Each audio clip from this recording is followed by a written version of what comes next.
Hi all, welcome to Hanami creations. ഇന്നത്തെ video ഒരു usual video അല്ല, ഒരു ചെറിയ കഥ കേട്ടാലോ? നമ്മളോട് ഏറ്റവും ലോയൽ ആയിട്ടുള്ള ഒരു ആനിമൽ ഏതാണെന്ന് ചോദിച്ചു കഴിഞ്ഞാൽ ഒറ്റ സ്വരത്തിൽ എല്ലാവർക്കും പറയാനുള്ള ഒരു ഉത്തരം ഡോഗ് എന്നായിരിക്കും അല്ലേ? മനുഷ്യനും നായയും തമ്മിലുള്ള ബന്ധം കഥകളിലൂടെ നമ്മൾ ഒരുപാട് കേട്ടിട്ടുണ്ടെങ്കിലും ജീവിച്ചിരിക്കുന്ന ഒരു നായയും അവന്റെ യജമാനും തമ്മിലുള്ള ബന്ധത്തെക്കുറിച്ച് ജപ്പാനിൽ തലമുറകളായി പ്രചരിക്കുന്ന ഒരു കഥയുണ്ട്. ആ കഥയൊന്ന് കേൾക്കാം. ഈ കാൽപാദങ്ങൾ കാണുമ്പോൾ തന്നെ നായകൻ ആരായിരിക്കുമെന്ന് നിങ്ങൾക്ക് മനസ്സിലായിട്ടുണ്ടാവും അല്ലേ? ഷിബിയനെ അല്ലെങ്കിൽ ജപ്പാനെ തന്നെ ലോകത്തിന്റെ മുന്നിലേക്ക് വരച്ചു കാട്ടിയ ഒരു ഹീറോ കൂടിയുണ്ട് ഷിബുയയ്ക്ക്. ഇന്ന് നിങ്ങളുടെ നായകൻ എന്ത് ചെയ്യുന്നു എന്ന ചോദ്യത്തിന് ഇവിടെ പ്രസക്തിയില്ല, കാരണം ഇന്ന് ഈ നായകൻ ജീവിച്ചിരിപ്പില്ല. ഇവിടെ ഈ ഷിബിയയുടെ ലാൻഡ്മാർക്ക് ഒക്കെയാണ് ഇവിടെ സ്കെച്ച് ചെയ്ത് വെച്ചിരിക്കുന്നത് കേട്ടോ. ഈ ഷിബിയ 109 എന്ന് പറയുന്നത് ഇവിടുത്തെ ഫേമസ് ആയിട്ട് ഒരു ക്ലോത്തിങ് ഒക്കെ കിട്ടുന്ന ഷോപ്പാണ്, ഭയങ്കര ഫേമസ് ഷോപ്പാണ്. ഈ 109ന്റെ മുകളിൽ നിന്ന് കഴിഞ്ഞാൽ നമുക്ക് ഷിബിയ ക്രോസിംഗിന്റെ ഒക്കെ ഒരു വ്യൂ, മേളിൽ നിന്നുള്ള വ്യൂ കിട്ടും.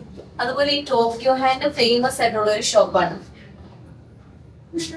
ഇവിടെ ഫുഡ്, ഹോട്ടൽസ് എന്തൊക്കെയാണ് ഇവിടെ കിട്ടുന്നത് എന്നുള്ളതാണ് ഇവരൊരു സ്കെച്ച് ചെയ്തിരിക്കുന്നത്. അതുപോലെ ഈ സൈഡില് ഈ ഷിബിയയുടെ ഹിസ്റ്ററി അവര് പോർട്രേ ചെയ്ത് വെച്ചിരിക്കുകയാണ്. 1940s ഇവിടെ ഇങ്ങനെയായിരുന്നു ഈ ടെർമിനലൊക്കെ, ഇവിടുത്തെ സ്റ്റേഷനൊക്കെ വരുന്നത്. പിന്നെ 50s ഹാച്ചിക്കോ ഒക്കെ വന്നത്. ഷിബിയയിൽ നിന്ന് 600 കിലോമീറ്റർ അകലെ അക്കിത്ത എന്ന പ്രിഫെക്ചറിൽ ഒഡേറ്റോ എന്ന സ്ഥലത്ത് 1923 നവംബറിലാണ് ഹച്ചിക്കോ എന്ന നമ്മുടെ നായകൻ ജനിച്ചത്. സായിത്തോ യോഷിക്കാസു എന്നൊരു കർഷക കുടുംബത്തിലായിരുന്നു ഹാച്ചിക്കോയുടെ ജനനം.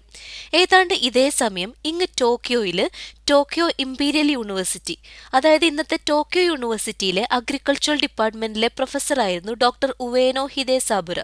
അദ്ദേഹം തനിക്കായിട്ടൊരു ജാപ്പനീസ് ബ്രീഡിലുള്ള നായ്ക്കുട്ടിയെ അന്വേഷിക്കുകയായിരുന്നു. ഈ കാര്യം അറിഞ്ഞ അക്കിത്ത പ്രിഫെക്ചറിൽ ജോലി ചെയ്തിരുന്ന ഡോക്ടർ ഉവേനോയുടെ ഒരു വിദ്യാർത്ഥി സായിത്തോയുടെ കയ്യിൽ നിന്നും ഡോക്ടർ ഉവേനോയ്ക്ക് വേണ്ടി ഹച്ചിക്കോനെ വാങ്ങാൻ തീരുമാനിച്ചു.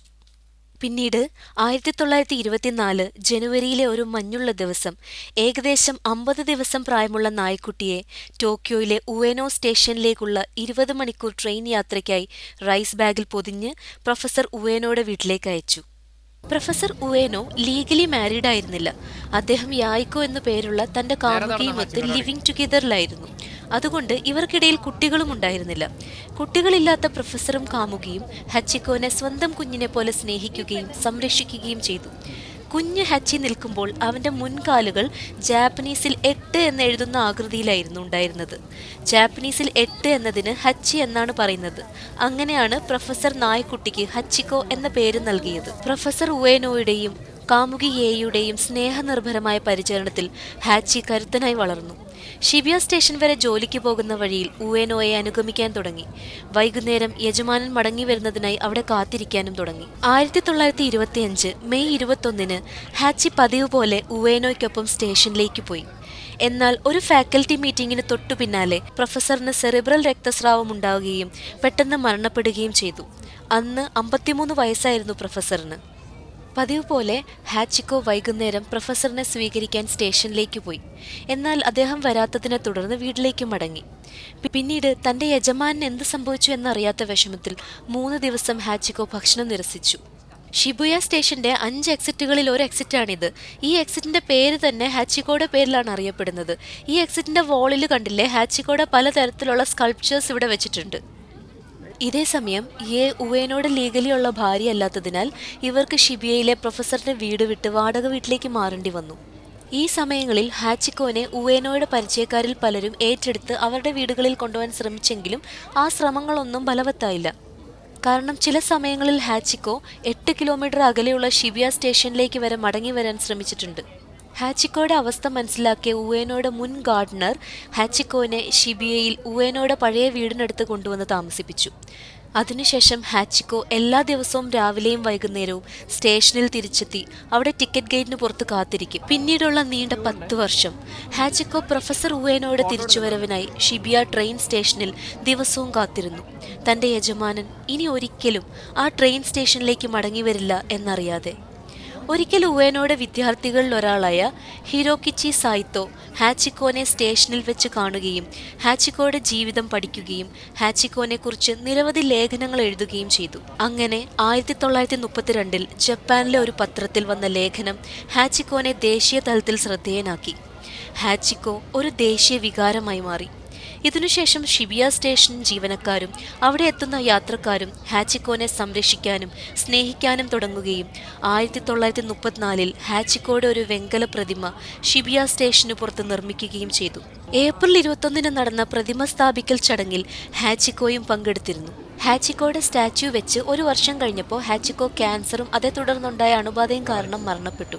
1935 മാർച്ച് 8 ഷിബിയയുടെ സ്ട്രീറ്റിൽ മരിച്ച നിലയിൽ കണ്ടെത്തിയ ഹാച്ചിക്കോനെ മാർച്ച് 12 പ്രൊഫസർ ഉവേനോയുടെ ശവകുടീരത്തിനൊപ്പം ഹാച്ചിക്കോ അന്തിയുറങ്ങി. കൂടെ നിന്ന് ഫോട്ടോ എടുക്കാനുള്ള ക്യൂ ആണ് കേട്ടോ, കുറേ ആൾക്കാരുണ്ട്.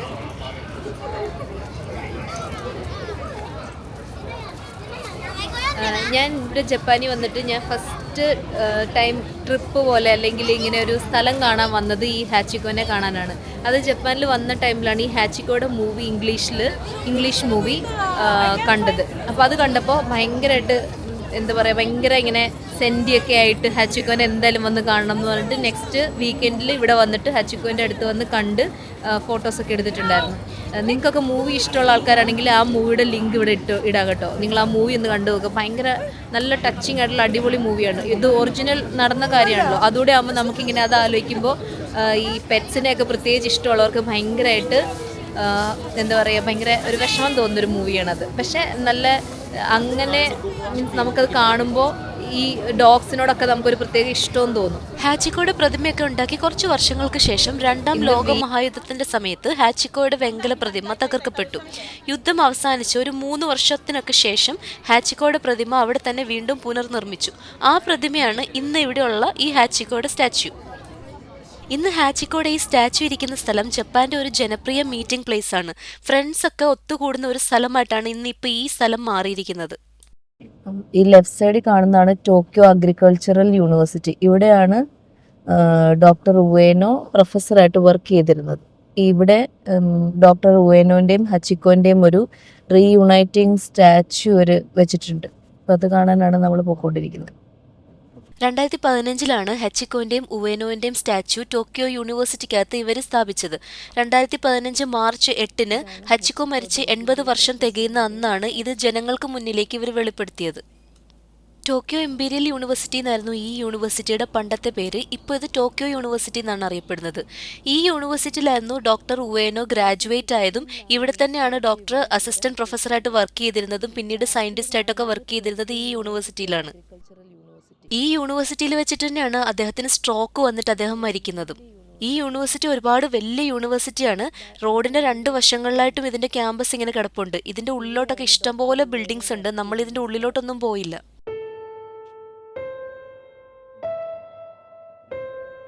ഇത് ജപ്പാന്റെ ഒരു സെമിട്രി ആണ് കേട്ടോ. ഇവിടെ നമ്മളിപ്പോൾ വന്നിരിക്കുന്നത്, ഇവിടെയാണ് ഹച്ചിക്കോനെയും ഹച്ചിക്കോന്റെ ഓണറിനെയും ബറി ചെയ്തിരിക്കുന്നത്. അപ്പോൾ ആ സ്ഥലം കാണാൻ വേണ്ടിയിട്ടാണ് നമ്മൾ വന്നിരിക്കുന്നത്.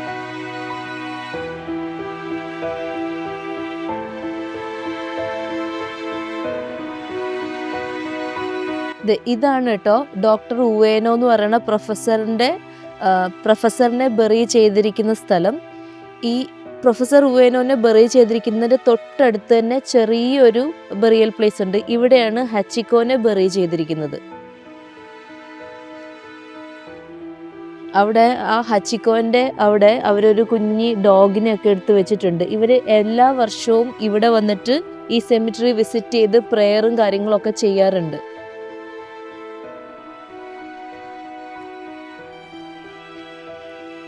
ഈ ഹച്ചിക്കോയുടെ ഒരു ലോയൽറ്റി ഒക്കെ കാരണമാണ് ഈ ഓണറിന്റെ തൊട്ടടുത്ത് തന്നെ ഈ ഹച്ചിക്കോനെ ഇവർ ബറി ചെയ്തിരിക്കുന്നത്. 9 വർഷം ഒരു ഓണറിന് വേണ്ടിയിട്ട് കാത്തിരിക്കുക, ആളെ വരും എന്ന് വിചാരിച്ചിരിക്കുക എന്ന് പറയുന്നത് ഒരു നിസ്സാര കാര്യമല്ലല്ലോ.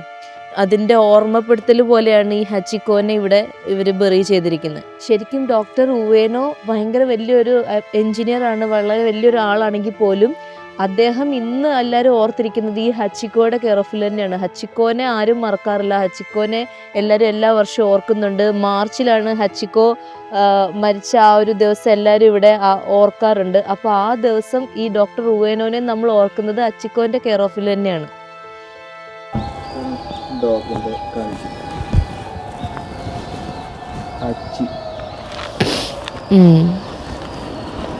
നമ്മുടെ നാട്ടിൽ ക്രിസ്ത്യൻസിനെ ക്രിസ്ത്യൻ ആചാരപ്രകാരം അവരുടെ പള്ളിയിൽ, മുസ്ലിംസിനെ അവരുടെ പള്ളിയിൽ, ഹിന്ദുസിനെ അവരുടെ ആചാരപ്രകാരം അവരുടെ അതിൻ്റേതായ സ്ഥലങ്ങളിലൊക്കെയാണല്ലോ അടക്കുന്നത്. ഇവിടെ എന്ന് പറഞ്ഞു കഴിഞ്ഞാൽ ഇങ്ങനെ ക്രിസ്ത്യൻസിനെ അങ്ങനെ അടക്കണ സ്ഥലങ്ങളുണ്ടെങ്കിൽ പോലും ഇവിടെ കോമൺലി ഇങ്ങനെ നമ്മൾ ഏത് സിറ്റിയിലെ ആൾക്കാരാണോ അവിടുത്തെ ആ സിറ്റിയിലുള്ള ഒരാൾ മരിച്ചു കഴിഞ്ഞാൽ ഇങ്ങനെ ഒരു കോമൺ പ്ലേസ് കാണും. ഇതിപ്പോൾ ഓയാമ സെമിട്രി എന്ന് പറഞ്ഞിട്ടൊരു ഏരിയയാണ് മിനാത്തോ സിറ്റിയിലുള്ളത്. അപ്പോൾ ഈ ഏരിയയിലുള്ള ആൾക്കാരൊക്കെ മരിച്ചു കഴിയുമ്പോൾ ഇവിടെ ആയിരിക്കും അവരെ അടക്കുന്നത്. അത് ക്രിസ്ത്യൻ ആയിക്കോട്ടെ, ഹിന്ദു ആയിക്കോട്ടെ, അല്ലെങ്കിൽ ഏത് മതം ഫോളോ ചെയ്യുന്ന ആൾക്കാരും ആയിക്കോട്ടെ ഇവിടെ ആയിരിക്കും അടക്കുന്നത്. ഇവിടെ ജപ്പാനിൽ അങ്ങനെ ഒരു ഇന്ന മതം എന്ന് പറഞ്ഞിട്ട് അങ്ങനെ ഒരു ഇന്ന റിലീജിയൻ ആണെന്ന് പറഞ്ഞിട്ടൊരു സംഭവം ആക്ച്വലി ഇല്ല. പിന്നെ ചില റിലീജിയനെ ഫോളോ ചെയ്യുന്ന ആൾക്കാരേ ഉള്ളൂ. അപ്പോൾ അങ്ങനെ ഇപ്പോൾ ഇവിടെ ക്രിസ്ത്യൻസിനെ ആണെങ്കിലും ഹിന്ദുസ്, മുസ്ലിംസ്, എന്ത് റിലീജിയൻ ആയിക്കോട്ടെ അവരെ ഈ സെയിം സ്ഥലത്ത് തന്നെ ആയിരിക്കും അടക്കുന്നത്. പക്ഷെ അവരുടെ ഈ അടക്കുന്ന ആ ഏരിയയുടെ അവിടെ അതിൻ്റെ ഒരു, ഇപ്പോൾ ക്രിസ്ത്യൻസ് ആണെങ്കിൽ ഒരു ക്രോസ് വെച്ചിട്ടുണ്ടാകും, അത്ര തന്നെ ഉള്ളൂ. ഇപ്പോൾ ഈ ഡോഗിനെ പോലും, അത് ഹച്ചിക്കോനെ പോലും ഈ ഒരു സെമിട്രിയിലാണ് അടക്കിയിരിക്കുന്നത്. ഇവർക്ക് അങ്ങനെ ഇന്ന മതം, ഇന്ന റിലീജിയൻ, അല്ലെങ്കിൽ പട്ടി പൂച്ച അങ്ങനെയൊന്നും ഇവർക്കില്ല. നമ്മൾ അല്ലെങ്കിൽ തന്നെ നമ്മൾ മരിച്ചു കഴിഞ്ഞിട്ട് എന്ത് മതവും എന്ത് ഇതെന്ന് നോക്കിയിട്ടും കാര്യമില്ല. നമ്മൾ ബേസിക്കലി എല്ലാവരും മനുഷ്യരാണ്, എല്ലാവരും ഒരേ ജീനാണ്, എല്ലാവരും പോകേണ്ടത് ഒരിടത്തേക്ക് തന്നെയാണ്. നമ്മൾ ജീവിച്ചിരിക്കുമ്പോൾ എന്ത് ചെയ്യുന്നു, എങ്ങനെ നമ്മൾ മറ്റുള്ളവരോട് ബിഹേവ് ചെയ്യുന്നു എന്നനുസരിച്ചിട്ടാണല്ലോ ബാക്കിയെല്ലാം. അപ്പോൾ നമ്മൾ ജീവിച്ചിരിക്കുമ്പോൾ നന്നായിട്ട് നിൽക്കുക എന്നുള്ളത് മാത്രമേ ബേസിക്കായിട്ടുള്ളൂ. അല്ലാതെ നമ്മൾ മരിച്ചു കഴിഞ്ഞ് എവിടെ അടക്കുന്നു എന്നുള്ളതിലൊന്നും ഒരു കാര്യവുമില്ല. നമുക്കപ്പോൾ ഇവിടുന്ന് പതുക്കെ പോകാം. ഇവിടെ ഈ ജാപ്പനീസ് ഈ സെമിട്രിയിൽ ഇവരുടെ ഒരു കസ്റ്റമാണ്. ഇവരിവിടെ ഇങ്ങനെ ഇയർലി അല്ലെങ്കിൽ ഇവർ പ്രാർത്ഥിക്കാനായിട്ട് ഇവിടെ വരുമല്ലോ, ഇവർ മരിച്ചുപോയ ആൾക്കാർക്ക് വേണ്ടിയിട്ട്. അപ്പോൾ അങ്ങനെ പ്രാർത്ഥിക്കാനായിട്ട് ഇങ്ങനെ ഈ സെമിട്രിയിൽ വരുമ്പോൾ ഇവർ ഈ സെമിട്രിയുടെ ഇവിടെ വെള്ളം ഒഴിക്കും. ഇങ്ങനെ ഇവിടെ എല്ലാം വെള്ളം ഒഴിച്ചിട്ടുണ്ട്. ഇത് കണ്ടോ, ഇവിടെയൊക്കെ വെള്ളം ഒഴിച്ചിട്ടുണ്ട്. കുറച്ച് വെള്ളം ഇവിടെ ഇങ്ങനെ വെക്കുകയും ചെയ്യും. അത് മരിച്ചു പോയ ആൾക്കാരുടെ ആത്മാക്കൾക്ക് ദാഹിക്കുമ്പോൾ വന്ന് വെള്ളം കുടിക്കാനും പിന്നെ ഈ ഒരു ഏരിയ ക്ലീൻ ആക്കി വെക്കാനായിട്ടുമാണ് അവർ ആ വെള്ളം ഒഴിച്ച് അവിടെ ഫുള്ള് വെള്ളം ഒഴിച്ചിരിക്കുക. അപ്പോൾ അതെന്നും ഇങ്ങനെ ക്ലീൻ ആയിട്ട് കിടക്കും. അപ്പോൾ ജീവിച്ചിരിക്കുമ്പോൾ അവരുടെ വിശപ്പും ദാഹവും അടക്കുന്നത് പോലെ തന്നെ മരിച്ചതിന് ശേഷവും അവരുടെ ദാഹം അടക്കുക എന്നുള്ളൊരു കൺസെപ്റ്റാണത്. അത് ബുദ്ധിസത്തിനകത്തുള്ളൊരു കൺസെപ്റ്റാണ്. അത് ഇവർ ഫോളോ ചെയ്യുന്നതാണ് ഇങ്ങനെ വെള്ളം ഒഴിച്ചിട്ട് കേട്ടോ. ശരിക്കും ഒരു 1.5 വർഷം മാത്രമേ ഹച്ചിക്കോയും ഉവേനോയും ഒന്നിച്ച് നിന്നിട്ടുള്ളെങ്കിലും ഹച്ചിക്കോന്റെ ലൈഫ് ടൈം ഫുള്ള് ഡോക്ടർ ഉവേനോയ്ക്ക് വേണ്ടി സമർപ്പിച്ചു എന്ന് പറയാം. നിങ്ങൾക്ക് എന്തായാലും ഹച്ചിക്കോനെ കുറിച്ച് കൂടുതൽ അറിയാൻ താല്പര്യമുണ്ടെങ്കിൽ ഹച്ചിക്കോന്റെ മൂവി കണ്ടു നോക്കുക. ഹച്ചിക്കോ മോണോഗതാരി എന്ന് പറഞ്ഞിട്ട് ഒരു ജാപ്പനീസ് മൂവിയുണ്ട്. പിന്നീട് 2007 അതിന്റെ ഒരു ഇംഗ്ലീഷ് റീമേക്ക് വന്നു, ഹച്ചി എ ഡോഗ്സ് ടെയിൽ എന്ന് പറഞ്ഞിട്ട്. പിന്നീട് 2023 ചൈനീസിലും ഹച്ചിക്കോ എന്ന് പറഞ്ഞിട്ടൊരു മൂവി ഇറങ്ങിയിട്ടുണ്ടായിരുന്നു. ഈ മൂവികളിലൊക്കെ സിനിമാറ്റിക് ആയിട്ട് സ്റ്റോറിയിൽ കുറച്ച് വേരിയേഷൻസ് ഒക്കെ വരുത്തിയിട്ടുണ്ടെങ്കിലും ഹച്ചിക്കോയുടെ സ്റ്റോറി ബേസിക് ആയിട്ട് ഇവിടെ നടന്ന സ്റ്റോറി തന്നെയാണുള്ളത്. നിങ്ങൾ എന്തായാലും ഇതിൽ ഏതെങ്കിലും ഒരു മൂവി കണ്ടു നോക്കൂ, നിങ്ങൾക്ക് ഉറപ്പായിട്ടും ഇഷ്ടപ്പെടും. അപ്പോൾ അടുത്ത വീഡിയോ ആയിട്ട് വരുന്നിടം വരെ thank you for watching. By.